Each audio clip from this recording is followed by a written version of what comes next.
तो बच्चों आज हम देखेंगे मल्टीप्लिकेशन ऑफ फ्रैक्शन। मल्टीप्लिकेशन कैसे होता है फ्रैक्शंस में। मल्टीप्लिकेशन,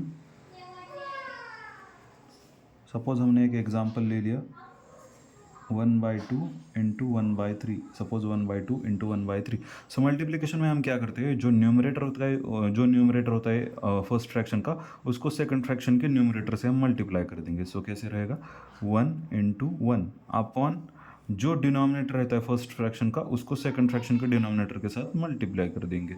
सो 1 1 जा क्या आता है 1 अपॉन 2 3 जा 6। सो 1/2 इंटू 1/3 का आंसर क्या आ गया 1/6। वैसे ही सेकंड एग्जाम्पल ले लेते 4/5 इंटू 3/7। देख लीजिए न्यूमरेटर का न्यूमरेटर से मल्टीप्लिकेशन, न्यूमरेटर में क्या है 4 और 3 अपॉन डिनोमिनेटर में क्या है 5 और 7। 4 इंटू 3 क्या आता है 12 अपॉन 5 7 जा 35। देख लीजिए फिर से 4/5 इंटू 3/7। सो हमने मल्टीप्लिकेशन कैसे देखा, मल्टीप्लिकेशन कैसे देखेंगे हम, जो फर्स्ट फ्रैक्शन का न्यूमरेटर होता है उसको सेकंड फ्रैक्शन के न्यूमरेटर के साथ मल्टीप्लाई कर देंगे। सो 4 3 जा अपॉन जो फर्स्ट फ्रैक्शन का डिनोमिनेटर होता है उसको सेकंड फ्रैक्शन के डिनोमिनेटर के साथ मल्टीप्लाई कर देंगे। सो 4 3 जा अपॉन 5 7 जा, 4 3 जा क्या आता है 12 अपॉन 5 7 जा क्या आता है 35। सो 4/5 इंटू 3/7 क्या आता है 12 अपॉन 35। वैसे थर्ड फ्रैक्शन देख लेते हैं एक अलग सा 1/3 इंटू 2 देख लेते हैं 1/3 इंटू 2। सो 1/3 इंटू, अभी यहाँ पर न्यूमरेटर में कुछ नहीं दिख रहा है इसके, तो हम पहले इसको कुछ सिंपल फॉर्म में लिख लेते हैं। 2 को हम कैसे लिख सकते हैं 2/1। सो अभी हमें पता है न्यूमरेटर का न्यूमरेटर से अपॉन डिनोमिनेटर का डिनोमिनेटर से। 1/2 क्या आता है 2, 1 2 जा 2 अपॉन 3 1 जा 3। सो 1/3 इंटू 2 क्या आता है 2/3। वैसे और एक मेथड देख लीजिए 1/3 इंटू 2 को हम कैसे कर सकते हैं, जो भी आपका न्यूमरेटर है उसको ये इस नंबर के साथ मल्टीप्लाई कर लेंगे 1 2 जा अपॉन डिनोमिनेटर को वैसे ही लिख लेंगे 1 2 जा 2 अपॉन 3, जैसे कि जैसा है वैसा ही रहने देंगे। अभी 4/3 इंटू 8 देख लेते हैं 4/3 इंटू 8। जो ये नंबर है उसको हम फ्रैक्शन के न्यूमरेटर के साथ मल्टीप्लाई कर देंगे। जो सिंगल नंबर है जिसको कोई डिनोमिनेटर नहीं है उसको हम फ्रैक्शन के न्यूमरेटर के साथ मल्टीप्लाई कर लेंगे। सो क्या होगा 4/8 अपॉन जो डिनोमिनेटर में नंबर है उसको एज इट इज लिख लेंगे। 4 8 जा क्या आता है 32 अपॉन 3। फोर्थ एग्जाम्पल देख लेते हैं 5/3 इंटू 7 देख लेते हैं।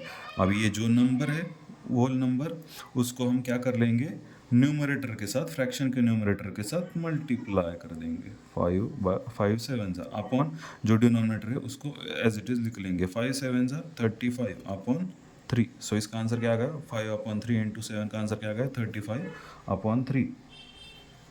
1/2 इंटू 2 देख लेते हैं क्या होता है 1/2 इंटू 2।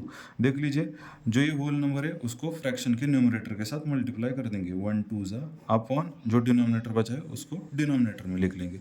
सो 1 2 जा 2 अपॉन 2 एज इट इज, 2 को 2 कैंसिल। सो 2/2 का आंसर आता है 1। सो 1/2 इंटू 2 का आंसर क्या आ गया 1।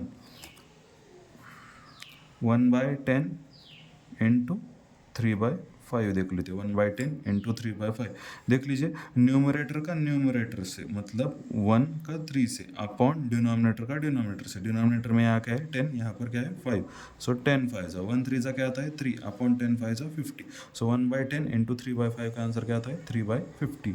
वैसे ही एक और एग्जांपल लिख लेते हैं 1/7 इंटू 1/7 देख लेते हैं क्या आता है 1/7 इंटू 1/7। यहाँ पर फर्स्ट फ्रैक्शन का न्यूमरेटर को सेकंड फ्रैक्शन के न्यूमरेटर के साथ मल्टीप्लाई। सो 1 इंटू 1 अपॉन डिनोमिनेटर में जो दो फ्रैक्शन के फर्स्ट फ्रैक्शन के डिनोमिनेटर में जो है उसको सेकंड फ्रैक्शन के डिनोमिनेटर के साथ मल्टीप्लाई कर लेंगे 7 7 जा। सो 1 1 जा क्या आता है 1 अपॉन 7 7 जा क्या आता है 49। सो 1/7 इंटू 1/7 क्या आता है 1/49। और 1/5 इंटू 10 देख लेते हैं 1/5 इंटू 10। देख लीजिए अब ये होल नंबर जो है उसको हम फ्रैक्शन के न्यूमरेटर के साथ मल्टीप्लाई कर देंगे। होल नंबर को फ्रैक्शन के न्यूमरेटर के साथ अपॉन डिनोमिनेटर को एज इट इज़ लिख लेंगे। सो 10 1 जा क्या आता है 10 अपॉन डिनोमिनेटर में क्या है 5। अभी इसका लोएस्ट फॉर्म निकाल लेते हैं 5 1 जा 5 5 2 जा 10। सो यहाँ पर क्या आ गया 2/1। सो एनीथिंग कोई भी नंबर हो उसको अगर हम 1 से डिवाइड करते हैं तो आंसर वो नंबर खुद ही आ जाता है। सो 1/5 इंटू 10 का आंसर क्या आ गया 2। ऐसे रहता है मल्टीप्लिकेशन ऑफ फ्रैक्शन। अभी हम डिवीजन देख लेते हैं, पर डिवीजन के पहले हम रेसिप्रोकल क्या होता है वो देख लेते हैं।